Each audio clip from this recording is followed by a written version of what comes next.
ఖమ్మంలో మంత్రి తుమ్మల నాగేశ్వరరావు మాట్లాడుతున్నారు. ప్రత్యక్ష ప్రసారం ద్వారా చూద్దాం. మొక్కొచ్చిన వాటిని కూడా కొన్నామే. ఇంకా మీకేం కావాలి అంటే మేము మా రైతులు పంట పండియొద్దు, ఆ పంటని మేము కొనుగోలు చేయొద్దు, వాళ్ళకి మేము డబ్బులు ఇవ్వద్దు. మీ కోరిక అది. అట్లాగే యుద్ధం పేరు మీద మీరెప్పుడు 7 లక్షలు 8 లక్షల మెట్రిక్ టన్నులు యూరియా తెస్తే మాది 3వ సంవత్సరం ఇది. ప్రతి సంవత్సరం 10 లక్షల మెట్రిక్ టన్నులు. మేము అడిగేది 11.5 లక్షలు అడుగుతుంటే వాళ్ళు 10 లక్షలే అలాట్ చేశారు. 10 లక్షలు కూడా వాళ్ళ కాలర్ పట్టుకొని తీసుకొచ్చాం. యుద్ధం జరుగుతున్నా కూడా నిరుడు కూడా 10 లక్షల టన్నులు యూరియా సప్లై చేశాం. కాకపోతే ఓడల సమయానికి రాకపోవటం, రైళ్లు సమయానికి రాకపోవటం, లారీలు సమయానికి రాకపోవటం వల్ల ఈ రోజు రావాల్సింది నెక్స్ట్ వీక్లో వస్తుంది. రైతుల ఆదుర్దాతోటి గందరగోళంగా ఉంటే టెక్నాలజీ వాడి యాప్ని క్రియేట్ చేశాం. ఈ సంవత్సరం యాప్ ద్వారా ఇందాక మా అధికారులు చెప్పినట్టుగా 1,30,000 మంది బుక్ చేసుకున్నారు. 1,29,000 మంది నిన్నటికే ఎరువులు తీసుకున్నారు. వాళ్ళకి ఒకవేళ యాప్ బుక్ చేసుకునే దాంట్లో ఏదన్నా సౌకర్యం కానీ ఇబ్బంది కానీ వస్తే ప్రతి రైతు వేదిక దగ్గర వాలంటీర్ని పెట్టాం. ప్రతి ప్యాక్స్లో మా ఏఈఓ ఉంటారు. ప్రతి డీలర్ దగ్గర కూడా వాళ్ళ వాలంటీర్ ఉంటాడు. బుక్ చేసుకునే విధానం తెలియకపోయినా, ఐఫోన్ లేకపోయినా ఆ రైతును అక్కడ నుంచోబెట్టి బుక్ చేసి మందు కట్టలు ఇచ్చేటటువంటి బాధ్యతను కూడా మేము తీసుకున్నాం. అందుకనే సుఖంగా సౌకర్యంగా రైతులు ఇంటికాడుండే బుక్ చేసుకొని ఎరువు కట్టలు పట్టుకెళ్తున్నారు. కాబట్టి మాకు పని లేదని చెప్పి అధికారం కోసం పోయిన వాళ్ళు గోల పెడుతున్నారు. అందుకనే మీరు ఆ పెద్ద మనుషులకు కూడా చెప్తున్నా, మీరు ఇంటికాడుండైనా సరే యాప్లోకి వెళ్ళండి.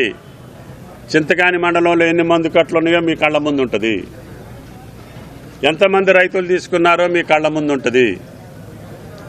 ఇంకా పాత బాణీతోటే ఆళ్ళని రేకెత్తించో, ఆళ్ళని రెచ్చగొట్టో, ఈళ్ళని రెచ్చగొట్టో రాజకీయ బతకాలంటే ప్రజలు కానీ రైతులు కానీ అంత పిచ్చోళ్ళు కాదు.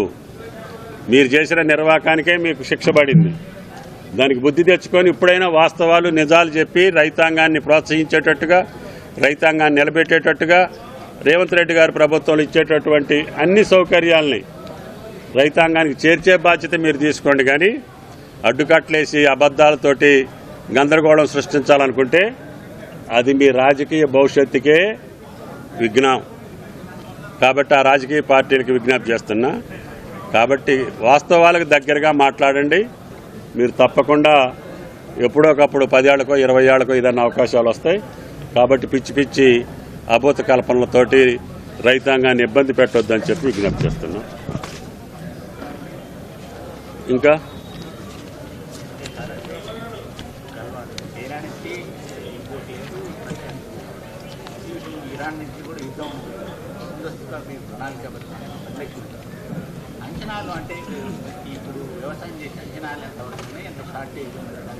నీకేమైనా పొలం ఉందా?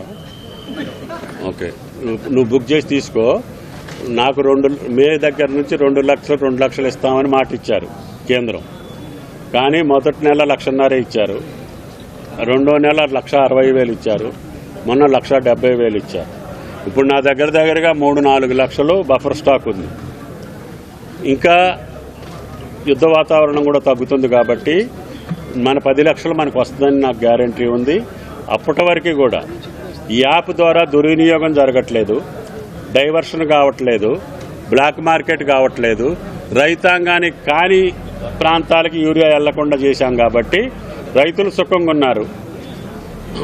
నాకు ఇంకా మిగతా గ్యాప్ ఉన్నటువంటి యూరియా కూడా కేంద్ర మంత్రిని మొన్న కూడా వెళ్ళి అడిగొచ్చాను. మీది మీకు ఇస్తామని మాట ఇచ్చారు. తప్పకుండా నా 10 లక్షలు నేను తెచ్చుకునే శక్తి ఉంది, సత్తా ఉంది. నా రైతులను కాపాడుకునేటటువంటి బాధ్యత కూడా నా దగ్గర ఉంది. అది చేతగాని వాళ్ళు ఏదన్నా మాట్లాడితే నాకు సంబంధం లేదు. ఓకే, మొత్తానికి ఇస్తా. నీకెంత ఉంది? నువ్వు చెబితే ఆలోచిస్తా, కానీ ఇప్పుడైతే అందరికి ఇస్తా. అందరూ 5 ఎకరాలకి ఇవ్వమని, లేకపోతే పంట వేసినోడికే ఇవ్వాలని డిమాండ్స్ ఉన్నాయి. కానీ టెక్నాలజీ దాన్ని వర్కౌట్ చేసుకొని ఏం చేయాలో చేస్తాం. కానీ ఇప్పటి వరకు ముఖ్యమంత్రి గారి ఆదేశాలు గతంలో మాదిరిగా రైతు అన్నోడికి భూమి ఉన్నోడికి అందరికీ ఇవ్వమని చెప్పారు. రేపటి నుంచి మీరు లెక్క వేసుకొని అక్కడ డిపాజిట్ చేసుకోండి. Thank you.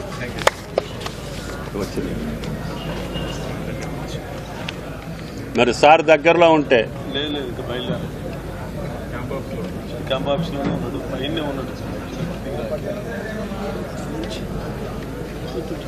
ఫోన్ అన్న ఒకసారి మరి చెప్పాను, ఫోన్ అన్న ఒకసారి తీసుకొచ్చి చెప్పాను.